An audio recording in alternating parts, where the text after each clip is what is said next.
السلام علیکم، میں ہوں ارسلان اور آپ دیکھ رہے ہیں ارسلانز ٹی وی۔ ہم نے جب سے ہوش سنبھالا ہے ایک حرف یہودی سازش ہم نے بہت بار سنا ہوگا۔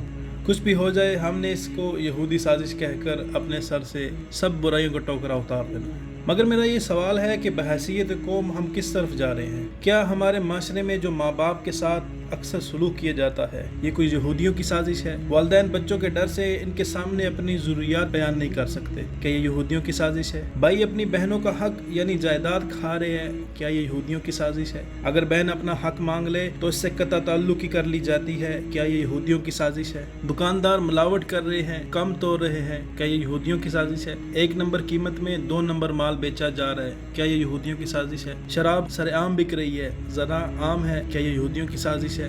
چھوٹی چھوٹی معصوم بچیوں کا ریپ کر کے ان کو قتل کیا جا رہا ہے، کیا یہ یہودیوں کی سازش ہے؟ فرقہ واریت کون پیدا کر رہا ہے؟ کس نے اپنے فائدے کے لیے قوم کو تقسیم در تقسیم کیا؟ کس نے مذہب کے نام پر انتشار پھیلا کر قوم کو یہ کہنے پر مجبور کیا کہ وہ ٹھیک ہے اور باقی سب کافر و مشرک؟ کیا یہ یہودیوں کی سازش ہے؟ آج قتل و غارت کا بازار گرم ہے، بائی بائی کا گلا کاٹ رہا ہے، چند فٹ زمین کے چکر میں خاندانوں کے خاندان قتل کیے جا رہے ہیں، کیا یہ یہودیوں کی سازش ہے؟ ٹی وی پر بے حیائی کا بازار گرم ہے، انٹرٹینمنٹ کے نام پر کیا کچھ دکھایا جا رہا ہے، مظلوموں کو ٹارگٹ کلنگ کے نام پر کون مار رہا ہے؟ ظالم حکمران کیا یہودیوں کی سازش ہے؟ یہ لوگ تو ہم نے خود اپنی مرضی سے اپنے سر پہ مسلط کیے۔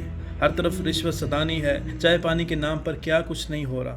وکیل انصاف بیچ رہے ہیں، جو نے اپنی مرضی کی بولی لگائی ہوئی ہے، ڈاکٹر مریض کو بکرا سمجھ کر ذبح کر رہے ہیں، کیا یہ یہودیوں کی سازش ہے؟ مختلف سکیموں کے نام پر فراڈ کیے جا رہے ہیں، کیا یہ یہودیوں کی سازش ہے یا یہ امریکہ کی سازش ہے؟ کہ ہم کو مذاق میں بھی جھوٹ سے منع کیا گیا مگر ہم تو جی بھر کر جھوٹ بولنا اپنا حق سمجھتے ہیں۔ ہمارے اخلاقیات اس قدر گر گئی ہیں کہ جب دوست سے مخاطب ہوتا ہے تو اس کو گالی دے کر مخاطب کرتا ہے۔ حیا اور وفا جس عورت کا زیور تھی آج کھلم کھلم گھومنا اپنا حق سمجھتی ہے۔ آزادی نسواں کے نام پر کون سی آزادی چاہتی ہے؟ جیسی مغرب کی عورتوں کو آزادی دی جاتی ہے۔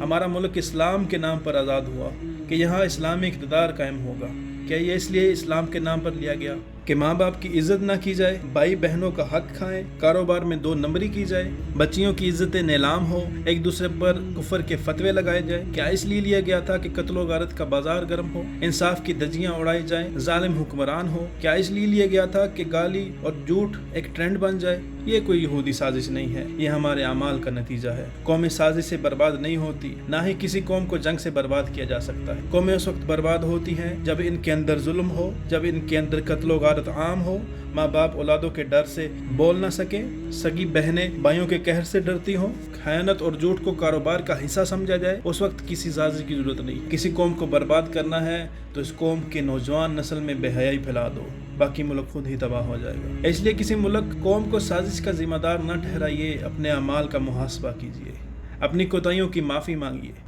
شور ہے ہو گئے دنیا سے مسلمان نابود، ہم یہ کہتے ہیں کہ تھے بھی کہیں مسلم موجود، وضع میں تم نصاری تو تمدن میں ہنود، یہ مسلمان ہیں جنہیں دیکھ کر شرمائے یہود، یوں تو سید بھی ہو مرزا بھی ہو افغان بھی ہو، تم سبھی کچھ ہو بتاؤ تو مسلمان بھی ہو۔